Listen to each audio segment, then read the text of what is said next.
सच्ची चाह में कोई कामना अन्य नहीं रह जाती। यदि हमें प्रभु से कुछ चाहिए तो अभी प्रभु के दर्शन की चाह नहीं है।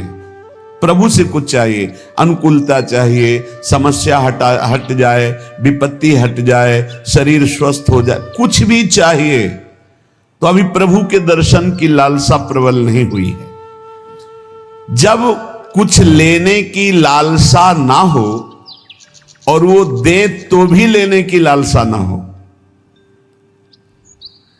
हाँ, कैसे जैसे छोटा बालक रोने लगा, अब मां ने खिलौने भेजे, वो खिलौने में भी नहीं राजी हुआ, फिर भी रो रहा है। मां ने किसी और को भेजा, फिर भी राजी नहीं हुआ, तब मां अपनी गोद में ले लेती है। ऐसे लोकांतर की भोग सामग्री हमारे प्रभु हमको दे तो भी उसमें हमें राजी नहीं होना। हमें भोरी सखी की तरह मान कर जाना है। भोरी सखी सेवा कुंज में जो चने बंदरों को डाले जाते हैं, बंदर जो खा के छोड़ देते हैं, उन्हें ठुड्डियां कहते हैं, उनको बीन करके यमुना जी के पावन पुलिन में बैठ करके उनको पा करके रात दिन श्री जी को पुकारते। श्री जी को नहीं रहा गया, राधा वल्लभ जी के पूज्य गोस्वामी जी को स्वप्न में आदेश किया, मेरी प्रिय भोरी सखी यमुना किनारे विलाप करती रहती है, रोज मेरी थाल से उनको प्रसाद भेजिए।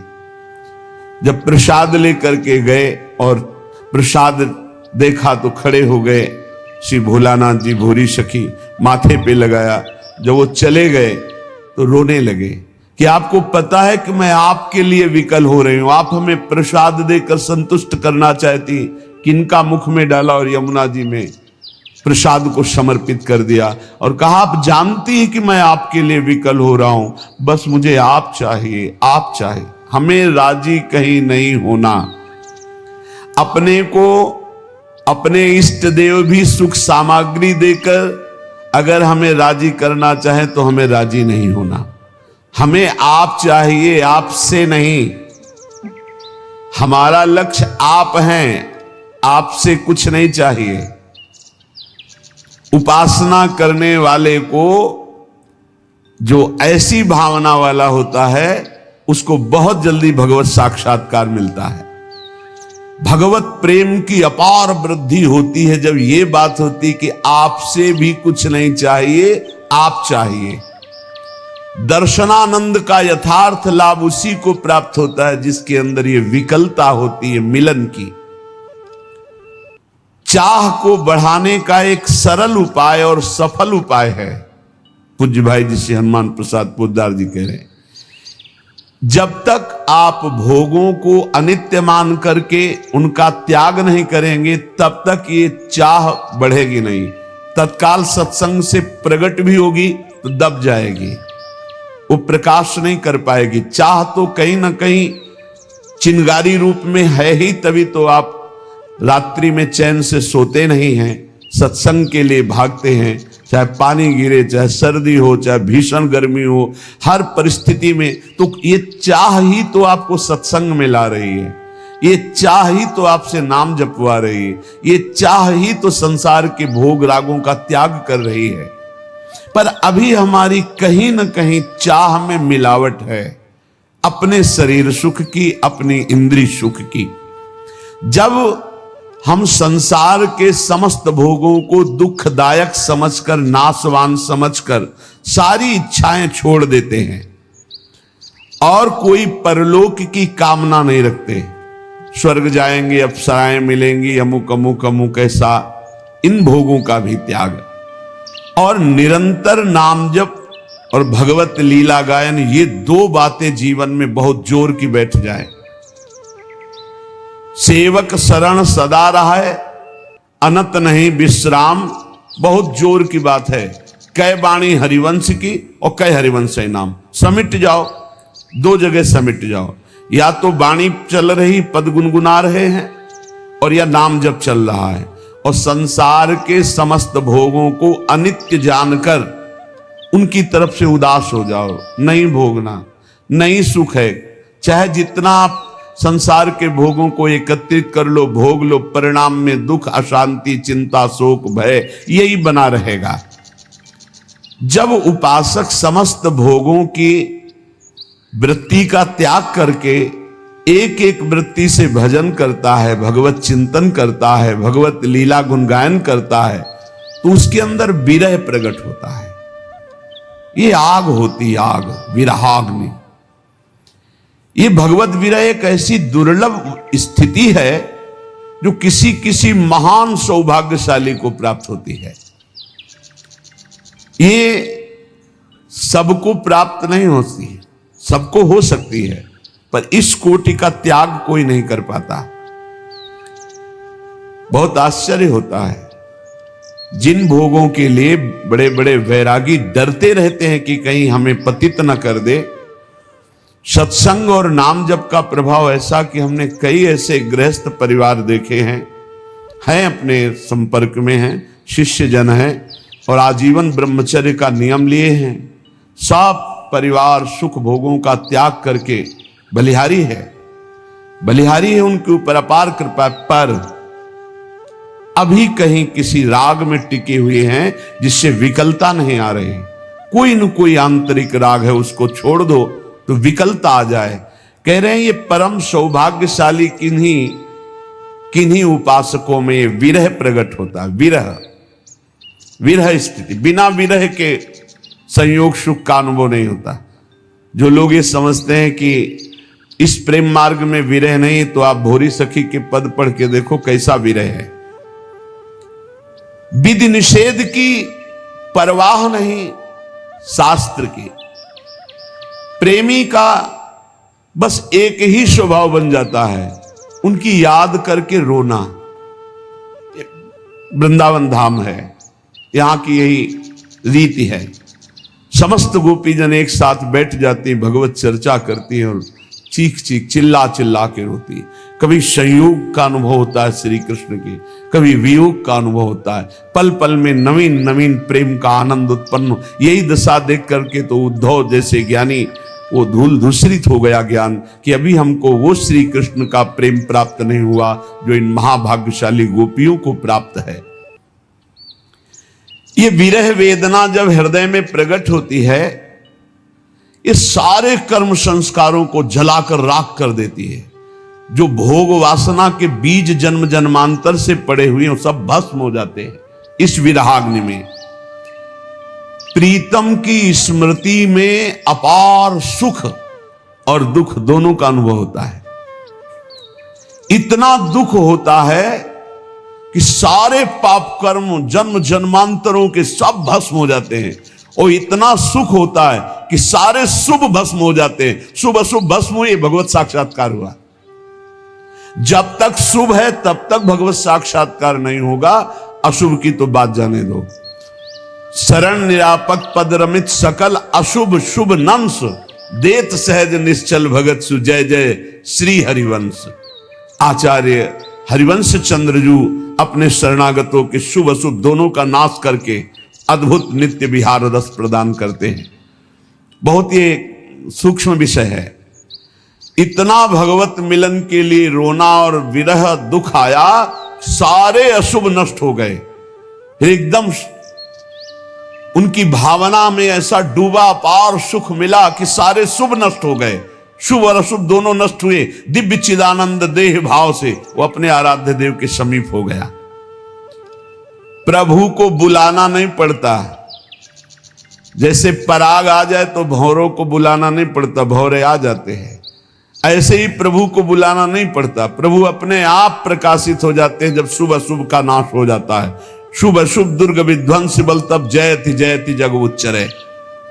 प्रीतम के लिए जब शरीर और प्राण तृणवत हो जाएं, तृण के समान अभी त्याग दें, वो भगवद आवेश में हर समय उपासक रहता है।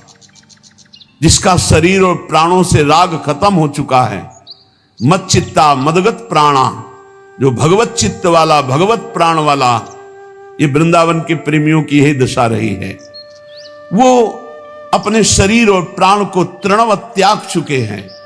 उनके अंदर विरहाग्नि जलती है। भगवत धाम, भगवत रूप, भगवत लीला ये स्वयं उसके हृदय में प्रकाशित हो जाती है जो प्रभु की विरहाग्नि में जलता है। युगायितम निमेषेण चक्षुषा प्रावृषायितम शून्यायितम जगत सर्वम गोविंद विरहेण में। ये महाप्रभु चैतन्य देव जी का वचन है। गोविंद के विरह में एक निमेष कहते हैं पलक झपकने को, युगों के समान मुझे लग रहा है। युगायितम निमेषेण चक्षुषा प्रावृषायितम शून्यायितम जगत सर्वम गोविंद विरहेण में। एक पलक झपकने के समय में युगों के विरह का अनुभव हो रहा है महाप्रभु गौरांग देव को। ऐसा लग रहा है कितना लंबा समय हो गया हमने अपने प्राण प्यारे प्रभु को नहीं देखा। आंखों से अश्रुधारा बहती, बूंद नहीं अश्रुधारा। सारा जगत शून्यमय दिखाई दे रहा है, कोई प्रभु के सिवा कहीं कुछ नहीं, एकमात्र प्रभु, और वो दिखाई नहीं दे रहे, इसलिए भारी विरहाग्नि अश्रु प्रवाह। शून्यायितम जगत सर्वम गोविंद विरहेण में, गोविंद के विरह में सारा जगत शून्य लग रहा है। एक पलक झपकने का समय भी युगों के समान लंबा लग रहा है। इस भगवद विरह में इतना असीम सुख है कि ब्रह्मा को भी वो सुख नहीं है। जो ब्रह्म पद में विराजमान ब्रह्मा जी हैं, जो भगवद विरही को आनंद मिलता है, वो ब्रह्मा जी को नहीं। फिर मिलन का जो आनंद होता होगा उसकी बात क्या। जिस दुख के सुख की समानता ब्रह्मा जी के पद में नहीं है, ब्रह्म परमेष्टि पद में, फिर उस सुख की समानता कहां की जा सकती है जो अपने प्रीतम को दे। निर्खत नित्य विहार पुलकित तन रोमावली, आनंद नयन सुधार, यह जो कृपा हरिवंश की। त्रपित न मानत नैन कुंज रंध अवलोकितन, यह सुख कहत बने न, यह जो कृपा हरिवंश की। विरही को जो परमात्म सुख प्राप्त होता है वो परमेष्ठी पद ब्रह्मा को भी नहीं प्राप्त है। ये प्रेम शून्य विषयी पुरुष इस बात को कैसे जान सकते हैं। वो अनुमान भी नहीं लगा सकते कि क्या चर्चा कर रहे हैं। विरही जलता है प्रभु के मिलन के लिए, पर उस जलन में महान शांति, महान आनंद होता है। जलन में आनंद, महान शांति, महान आनंद। एक आनंद की जलन होती है। जैसे ठंडा तो एक सीमा तक ठीक है, लेकिन बर्फ में लिटा दिया जाए तो लगता है ना दुखद। तो आनंद सहने की हमारे हृदय में एक क्षमता है। वो आनंद का सिंधु उमड़ पड़े तो मीरा जी बोल पड़ी, जो मैं ऐसा जानती प्रीत किए दुख होए। आनंद की अधिकता में बोल रही हैं तो नगर ढिंढोरा पीटती है जी, प्रीत न करियो कोई। आप चलिए फिर इस मार्ग में आगे खुद अनुभव होगा। इस जलन को वो मिटाना नहीं चाहता, वो बढ़ाना चाहता है प्रेमी। मिलन की भारी उत्कंठा और विरह अश्रुओं से कपोल भींगे हुए मिलन की भारी उत्कंठा बलिहारी है ऐसे उस उपासक को जिसकी ये स्थिति है। हा प्राणनाथ, हा प्रीतम, हा युगल सरकार, इस तरह वो एकांत में कराह करके रो रहा है। ओहो कितना स्वादिष्ट है ये कराह शब्द। आर्त भाव से, वो तो जो जीवन में कभी ऐसा कुछ मिनट के लिए अवसर आया वही एक कराह शब्द को जानते हैं। पीड़ा में तो सब कराह रहे हैं, अपने मन के प्रतिकूल परिस्थिति में सब रो रहे हैं, लेकिन प्रभु के लिए कराह। हा किशोरी जो, हा लाडली जो, अब जिया नहीं जा रहा। ये बलिहारी है। ऐसे उपासक से वायु स्पर्श करके अन्य शरीरों को छू जाए तो निष्पाप कर दे, ऐसे महान पवित्र होते हैं। रोते रोते कराहते कराहते वो ये दृढ़ निश्चय कर लेता है कि अब चाहे जन्म जन्मांतर लग जाएं, पर आप से मिले बिना कहीं राजी नहीं हो सकता। ये दृढ़ निश्चय, मैं तुम्हारे विरह में हर जन्म लूंगा, हर जन्म में भर भर कर रो रो करके मैं आपको पुकारूंगा, हृदय भर करके रो करके पुकारूंगा। तुम्हारे वियोग की आग में जलता रहूंगा, पर किसी भी विषय या किसी भी व्यक्ति से मैं कभी संतुष्ट नहीं होऊंगा। बना रहे हमेशा यह विरह दुख दीवाना, मैं जानता हूं इसमें कितना आनंद मुझे है। ये विरह कभी मिटे ना, मैं आपके लिए सदैव तड़पता रहूं, इस तड़पन में कितना आनंद है मेरा हृदय जानता है। भगवत प्रेम का पागल वो विरही अपने प्रीतम के सिवा किसी से कोई परिचय नहीं रखना चाहता, जानता ही नहीं, और परिचय को कोई आ जाए तो पहचानता नहीं। वो अपने को सदा सदा के लिए आराध्य देव को बेच देता है। अब मेरे तो गिरधर गोपाल दूसरो न कोई, दूसरो न कोई। जब ब्याह होकर के मीरा जी का प्रथम रात्रि मिलन का समय लोकवत, उन्होंने राणा जी से यही कहा कि आप स्पष्ट मेरी बात समझ लीजिए, मेरा ब्याह हो चुका है, बचपन में ही मेरा ब्याह गिरधर के साथ हो गया है, और यह शरीर गिरधर की अमानत है, आप इसे कभी स्पर्श मत करना। बहुत विवेकी थे, बहुत सौभाग्यशाली थे जिनको मीरा जी के बाह्य प्रगट पति बनने का सौभाग्य मिला।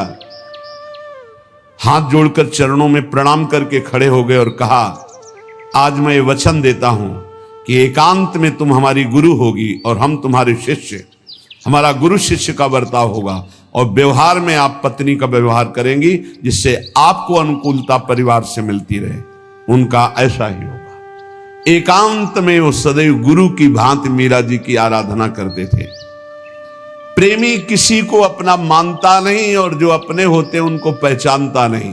केवल मेरे तो गिरधर गोपाल दूसरो न कोई, जाके सिर मोर मुकुट मेरो पति सोई, मेरे तो गिरधर गोपाल दूसरो न कोई।